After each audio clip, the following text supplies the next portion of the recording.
정보회의 시작하겠습니다. 위드금융의 정태근 팀장 나와 있습니다. 어서 오십시오. 네, 반갑습니다. 네. 방송사고는 제가 제일 많이 치는 것 같아요. 웃음이 많아가지고. 네, 아니, 갑자기 보는데 멘트하기 전에 그럴 수도 있죠, 그럼? 그죠? 네. 네. 항상 리얼이잖아요. 그렇죠. 생방송이다 보니까 그러면 네. 안 되는데. 자, 그건 그거고 예. 어제 때 아닌 유산균 파동이 있었습니다. 네. 해프닝이라고 하기에는 뭔가 석연찮은 부분들이 너무 많아가지고 저희 개장 전에도 질병관리청의 그 멘트들을 네. 시청자분들께 전달은 해드렸는데 그래도 혹시 방송을 못 보신 분들이나 이런 분들은 혹여나 선의의 피해가 또 네. 있을 수 있잖아요. 뭐 유산균이 좋죠. 몸에는 굉장히 네. 우호적으로 좋은데 갑자기 이제 코로나 네. 사멸 얘기를 했는데 내용을 기사 다 보셨겠지만 밖에서 외부 환경에서 네. 코비드하고 유산균을 섞으면은 코비드의 바이러스가 사멸된다. 네. 그러면 거기에다가 이제 위스키나 소주를 넣고도 사멸이 되면은 네. 소주나 위스키도 코로나 예방에 효과가 있다. 이렇게 할 수 있잖아요. 네. 그럼 진로가 가나요? 근데 그건 또 말이 안 되는 얘기고 네. 참 하여튼 좀 그러네요. 네. 저는 그냥 개인적으로 이렇게 말씀드리고 싶어요. 그 창의력에 의한 해프닝? 좀 이렇게 좀 말씀을 드리고 싶은데. 근데 단순 해프닝이라고 네. 하기에는 주가가 선제적으로 며칠 동안 네. 움직였다는 그쵸. 부분이잖아요. 그거를 좋게 받아들이기는 쉽지 않을 것 같은데. 이게 근데 주식시장을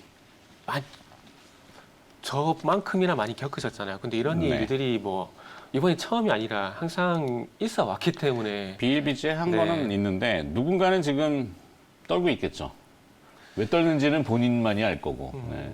그러니까 저는 이것도 문제지만은 그 이전에 막 신라젠 같은 것들 막 띄워가지고 지금은 거래 정지돼 있고 네. 저는 그게 더 문제라고 생각하거든요. 근데 이거나 지금 그건 신라젠이나 뭐 비슷하다고 좀 봐야 되는데 그러니까 그래서 말씀을 드리는 게 이런 해프닝들이 계속해서 나오는 거고 네. 그러다 보니까 여기서 발전되게 되면 뭐 대선 테마처럼 진짜 인간 연관성이 없는데도 단순 인맥 때문에 가는 경우가 있고 네.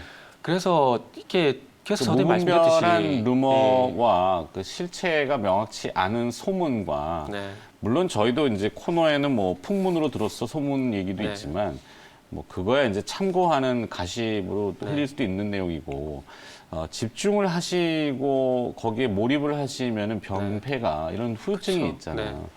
지금 어제 뭐 보도는 선량한 개인 투자자들은 50매덕 정도가 그런 기업들의 고점에 물린 거죠. 네. 그러면 그게 회복이 될까의 여부는 아무도 모르는 거고. 그건 시간이 해결해 주겠죠. 그런데 진짜 냉정하게 말씀드리면 그거는 저희가 어떻게 할 수 없고 진짜 시간이 해결해 주는 방법밖에 없다라고 말씀드려야 될 것 같아요. 네. 뭐 이제 남용유업을 예를 들게 되면 이런 해프닝이 있었고 네. 앞으로 이런 부분들이 정확하게 반영이 될 가치가 형성이 되고 정상적인 주가 상승이 나왔을 때 이게 해결이 될 수 있는 부분들이거든요. 네.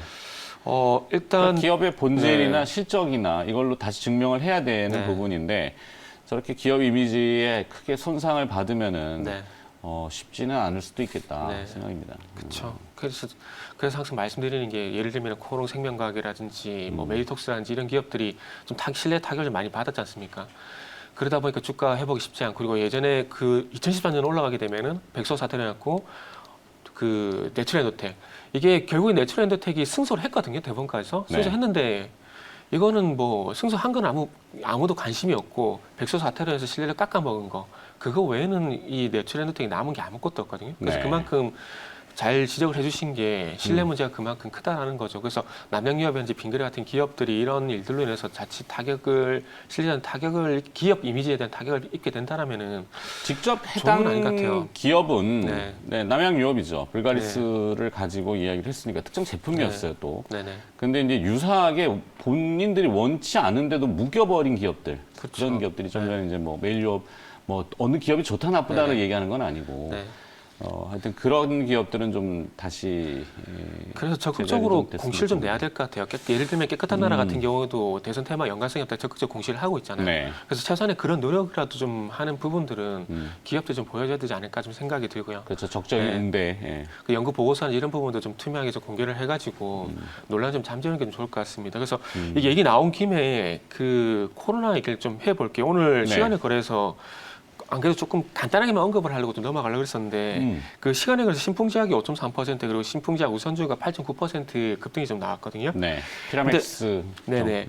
그래서 파라맥스 임상이 7월 중에 이상이 완료가 되고 8월 달에 삼상이 진입하겠다는 그런 얘기를 했는데 네. 이런 부분들도 있고요. 그리고 또 어떤 얘기가 있었냐면은 그 신약 파이프라인 확대를 위해서 바이오 벤처에서 지분 투자라든지 M&A를 진행하겠다는 그런 얘기가 나오게 되면서 주가가 많이 올라가 있으니까 이제 자본 여유가 생겼겠죠. 네네, 그렇죠. 그러면은 본인들이 그거를 R&D로 네네. 자체 파이프라인이라든지 개발을 할 거냐, 네네. 아니면은 인수 쪽을 추진할 거냐, 네네. 근데 M&A 쪽으로 나서겠다고 한 모양이죠. 네네.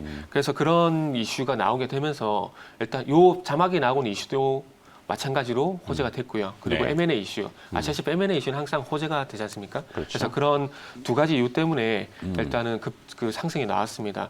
그래서 일단은 파라맥스에 대해서 얘기 좀 말씀드리고 싶은데 그러면서 피라맥스인가요? 파라맥스인가요? 이게 저도 헷갈리는 게 어딘 피라미드가 되고 어딘 이게 파라미드가 되고 네, 점 하나에 님이 되고 남이 되고 이렇게 돼요.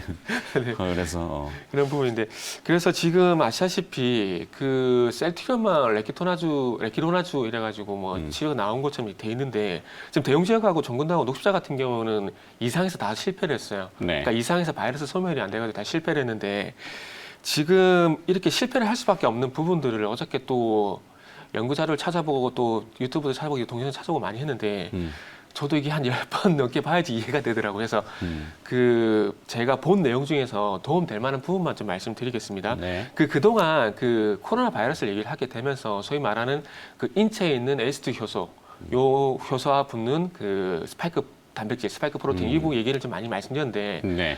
그 인체와 접촉하는 스파이크 프로테인 같은 경우는 S1 효소와 S2 효소가 있다라고 말씀드렸습니다. 그래서 S1에 있는 그 S1 효소가 실질적으로 S2인 인체와 좀 접촉을 하게 되는데 좀 더 정밀하게 말씀을 드리자면은 그 RBD라 그래갖고 리셉터 바인딩 도메인이라는 게 있는데 요 부분이 인체와 접촉을 하신다라고 보시면 돼요. 그런데 최근에 그 영국 변이 바이러스 같은 경우에 이 RBD, 그러니까 리셉터 바인딩 도메인 이쪽에서 변이가 발생이 되게 되면서 백신 무력화에 대한 얘기가 좀 나왔었는데 근데 이 부분뿐만 아니라 좀 더 중요한 부분이 어떤 부분이냐면 N터미널 도메인이라는 그 단백질 구조가 있어요. 네. 근데 그 구조가 근데 이걸 왜 제가 언급을 하냐면은 기존에 나와 있는 백신이라든지 항체 치료제가 이 RBD 그러니까 리셉터 바인딩 도메인 이쪽으로 그 접촉을 하는 것이 아니라 N터미널 도메인 쪽으로 접촉을 하게 되면서 이쪽에서 항체가 형성이 되고 백신을 무력화시키는 그런 역할을 하고 있거든요.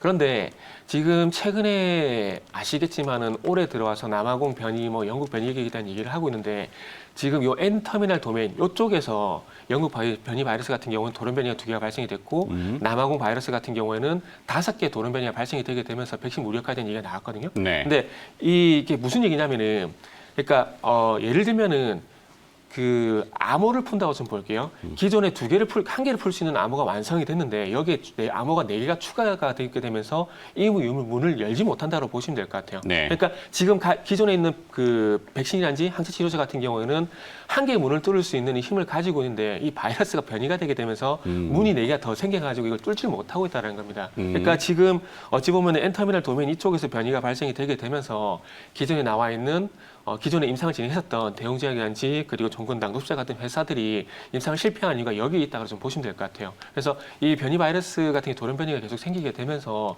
좀 무력화가 되고 있는데 그래서 지금 중요한 부분은 일단 항체 치료제 같은 경우는 일단 임상 실패로 끝이 났고 그러면은 기존의 백신은 어떻게 되느냐? 아스트라제네카 같은 경우는 이 변이가 발생이 되게 되면서 이 돌연 변이를 뚫지 못하고 있다라고 지금 연구 결과는 저는 알고 있습니다. 그런데 돌연 변이가 N터미널 도메인에 5개가 발생이 됐는데 그 돌연 변이를 중화를 시켜야 되잖아요. 중화를 시켜야 되는데 지금 아스트라제네카 백신이 네. 거기에 적용이 안 된다. 아스트라제네카 백신 같은 경우는 이 백신이 이 돌연변이 5개를 전부 무력화를 시키지 못하고 있다는 거. 네네. 그런 얘기 나오고 있다. 그래서 아무래도 백신을 최근에 아스트라제네카 백신을 맞았음에도 불구하고 코로나에 감염된 사례가 발생된 이유가 여기에 따라 좀 보시면 될 것 같아요. 일부 혈전 부작용도 있고. 네네. 그렇죠. 그래서 지금 뭐 유럽하고 미국 쪽에서는 이 아스트라제네카 얀센의 백신이 조금 중단이 많이 됐고 그쵸. 뭐 자칫하면 퇴출 위기 뭐 이런 표현까지 네. 등장하고 있는데 이게 아시다시피 치사율이 높은 코로나 바이러스의 어떤 소위 말하는 짝퉁 바이러스인 거거든요. 네. 그러니까 진짜만큼의 성능이 있는 그러니까 성능이라는 표현이 맞을지 모르겠는데 진짜만큼의 어떤 독한 독성이 있는 바이러스를 몸에 인체에 주입을 하는 거기 때문에 그만큼 이게 부작용이 이런 부분 되게 심할 수밖에 없는데 중요한 건 백신을 맞고 부작용이 발생되는 것도 문제지만은 중요한 건 정확한 항체가 생성이 되지 않는다는 거. 그러니까 네. 항체가 생성되고 난 다음에 이 바이러스를 무력화를 시켜야 되는데 그 무력화를 시키지 못하고 있다는 겁니다. 그래서 그게 가장 큰 문제고 그래서 지금 백신에 대해서 뭐 여러 가지 보다가 아스트라제네카하고 모더나 백신까지 밖에 제가 어제 저녁에 보질 못했어요. 그래서 네. 모더나 백신 같은 경우는 지금 이 5개 중에서 1개에서 2개 정도는 무력화를 시킨다고 합니다. 그래서 전혀 네. 효과가 없는 것은 아니고 효과가 조금은 떨어질 수가 있다라고 얘기를 하게 되면서 이 항체의 어떤 지속 기간이 기존에 한 60에서 90일 정도 형성되는 걸 얘기가 나오고 있는데 이게 2차 접종까지 맞았을 때까지 항체가 형성이 되는 거거든요. 근데 네. 앞으로 이 무력화가 좀 그 백신에 대한 무력화가 좀 있다 보니까 2차 접종으로 끝나는 것이 아니라 이게 변이 때문에 기존에 한 60에서 90일 정도 항체 형성이 있었는데 이게 항체 지속 기간이 30일도 떨어진다 그러더라고요.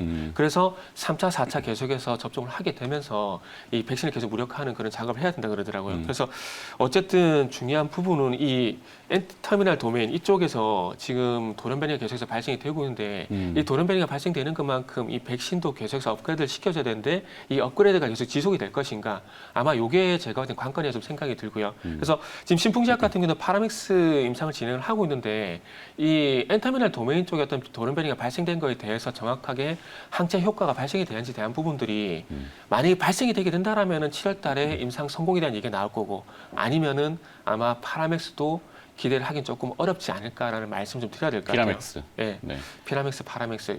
저도 얘기를 하면서 피라맥스 그랬다가 파라맥스 그랬다 계속 저도 네, 왔다 갔다 하고 피라맥스라고 있는데. 일단 네네. 공식하고 네. 그다음에 하여튼 치료제에 대한 얘기들이 또 이제 나오면서 관련 네. 이슈로 부각이 좀 된 것 같은데 이따가 또 있기 때문에 네. 요거 넘어가고. 네, 그래서 일단은 코로나는 여기까지만 말씀드리겠습니다. 네네네.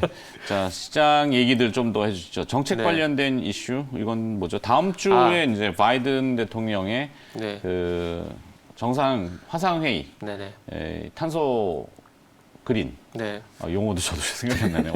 어제 멘트 해놓고도 어제 멘트한 걸 또 까먹었네요. 정확하면 그린 회의죠. 네네네. 하여튼. 그러니까 이거 제가 지금 탄소 중립 정책에 이거를 오늘 그러니까 월요일 날 끝미에 좀 말씀을 드렸는데 이게 시간 촉박하다 보니까 너무 대충 넘어간 것 같아가지고요. 네네. 그러니까 다시 얘기를 좀 드리는데 그때 언급됐던 그린 케미칼 같은 경우는 지금 4일 연속 현재 상승이 나왔고요.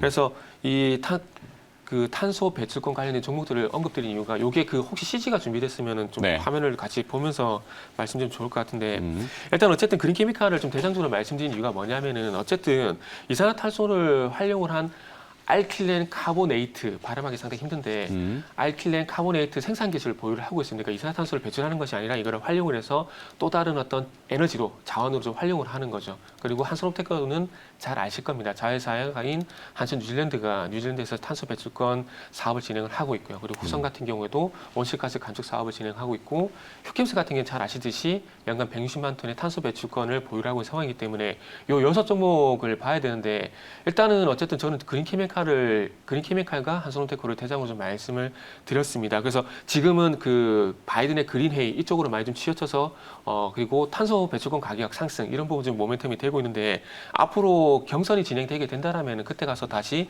또 탄소 배출권 같은 경우에는 이재명 경기도지사가 그 2050 탄소 중립 간담회를 개최를 했고 네. 중앙정부와 지방정부 역할 정립에 대한 필요성을 제시한 상황이기 때문에 아마 정책 관련주로서 탄소 배출권 같은 경우는 계속해서 조금 모멘텀이 지속이 되지 않을까라는 부분 말씀드리고 싶고요. 탄소 배출권이 왜 이슈가 되느냐 이제 시점으로 봤을 때 이 존 케리 미국의 기후 특사가 네네. 중국을 찾아갔죠. 그래서 기후 변화를 논의하고 있고 네. 우리나라도 방문을 아마 할 거고 다음 주 이제 22일부터 23일까지 조 바이든 대통령이 주최하는 기후 정상회의. 네네. 이 기후 정상회의가 생각이 나가지고 화상회의가 다음 주에 있기 네. 때문에 관련 이슈로 지금 주목을 받고 그렇게 네네. 저렇게 이제 탄소 배출권 관련주라고 해서 이야기가 되는 거죠. 네. 네. 그래서 이 탄소 배출권이라는 게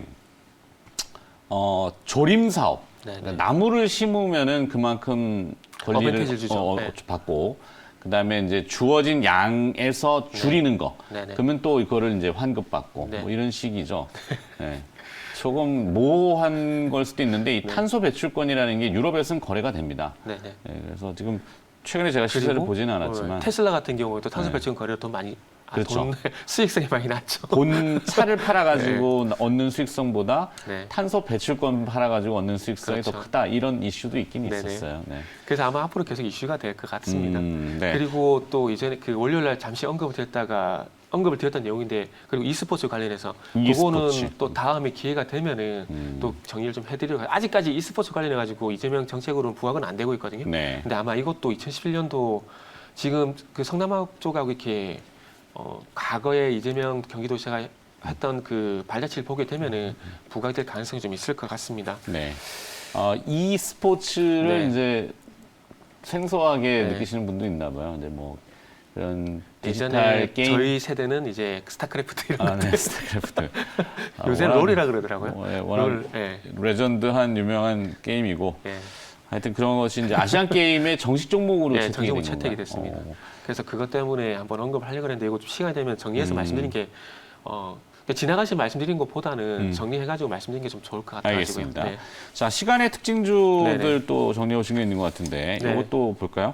웰크론 한텍, 포스코 엠텍. 네, 웰크론 한택이 시간의 상한가, 포스코 엠텍은 4.3%. 요거는 그 포스코가 이제 적극적으로 어제 장중에 뉴스가 3시 전후로 해서 뉴스가 나왔거든요. 네. 그래서 그 리튬 추출 기술 검증을 완료를 하고 이제 본격적으로 상용화를 추진을 한다라고 합니다. 그래서 어찌 보면은 테슬라가 전기차보다는 탄소 배출권 돈을 버는 것처럼 이제 포스코도 어느 순간에는 이제 철강 제품에 대한 매출보다는 이제는 전기차 부분의 어떤 그 리튬 사업에 대한 수익성이 더 커질 가능성도 일단 주목을 좀 해봐야 될 것 같은데요. 그래서 일단 전남 광양에 리튬 생산 공장을 이제 착공을 진행을 합니다. 그래서 2023년 상반기를 목표로 해서 준공을 목표로 이제 진행이 될 건데 어쨌든 연간 4만 3천 톤 규모고요. 광석 리튬 추출 공장 투자 사업 보고하고 이제 이사회에서 승인을 받고 적극적으로 이제 추진을 진행할 건데 이 리튬 같은 경우에는 지난번에 3월 3일 날 그 리튬 강산 이슈가 나오게 되면서 언급을 드렸듯이 리튬이 많이 함유가 되게 되면은 간단하게 말씀드리면은 주행 거리가 늘어납니다.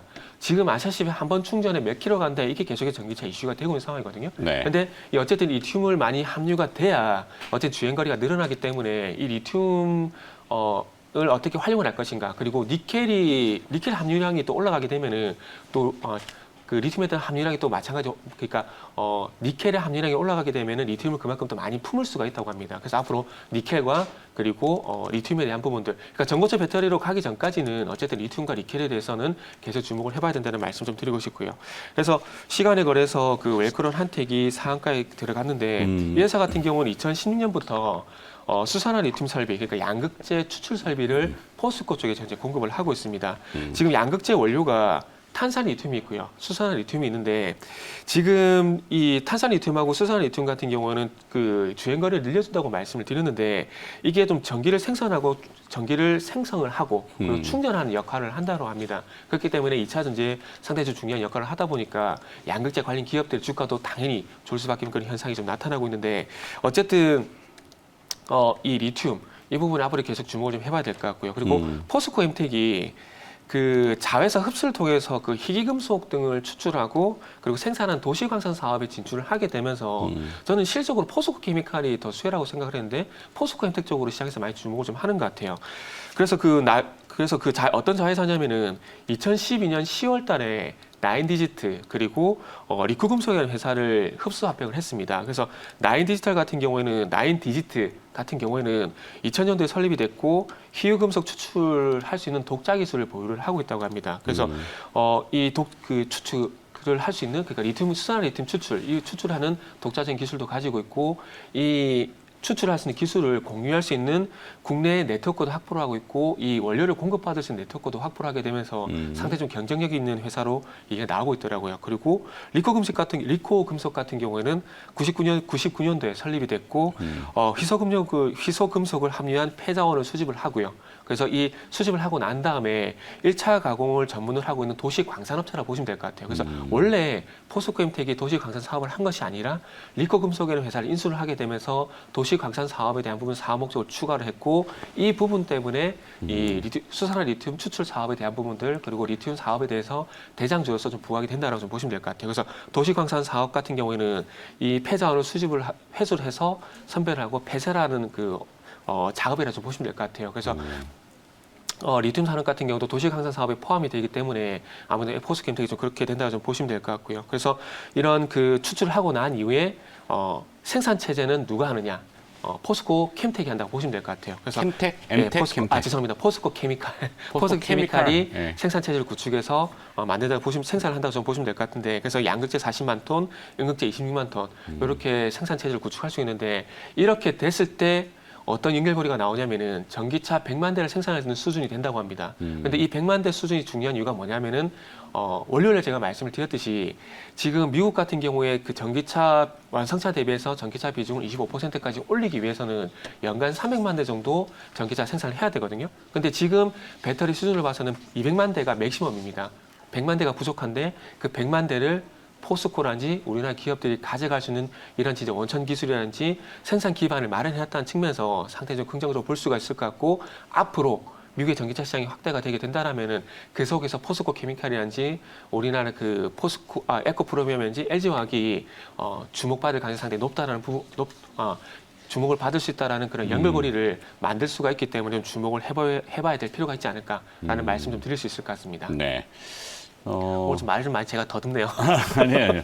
그래서 결론이 좀 필요한데 네네. 혹시 오늘 네. 그렇게 많은 기업들을 쭉 네. 언급해 주셨잖아요. 네. 압축이라는 게 좀 필요합니다. 뭘 또 네. 관심을 둘 만한 것이 있는지. 일단은 코로나 관련해가지고 서두에 좀 말씀드렸는데 시간에 걸쳐 신풍제약이 강세를 보였기 때문에 네. 신풍제약 말씀드리고요. 신풍제약. 네, 그리고 탄소 중립 정책 같은 경우는 언급을 드렸지만 원료도 언급을 드렸지만은 그린케미칼, 한솔 홈데코 그리고 이제 포스코 리튬 추출 기술 검증 완료 부분 같은 경우에는 어쨌든 시장에서 주목을 하고 있는 부분들이 웰크론 한텍 네. 그리고 포스코엠텍 그리고 포스코엠텍하고 저 개인적으로 봤을 때는 포스코엠텍과 웰크론 한텍이 어제 보니까 차트도 괜찮더라고요. 네, 위치가. 네, 위치가 괜찮더라고요. 그래서 이런 부분을 보시고 여기서 추가해서 두 개만 좀 추가해 본다라면은 에코프로비엠 그리고 포스코케미칼 여기까지 확대를 네 종목으로 포스코 관련해서는 이 네 종목으로 조금 웰크론 한텍, 포스코 엠텍, 포스코 케미칼, 케미칼, 에코프로비엠. 에코프로비엠 네, 이렇게 요 네 개. 종목. 네네. 알겠습니다. 오늘도 상당히 바쁘게도 말씀드렸네요. 아니 내용이 워낙 방대할 수 있기 때문에 네. 더 다루기에는 시간이 다 돼버렸네. GM하고 LG하고 테네시의 배터리 2공장 네네. 이것도 얘기가 나왔는데 이건 다른 분하고 해야겠습니다. 네. 보내드릴게요.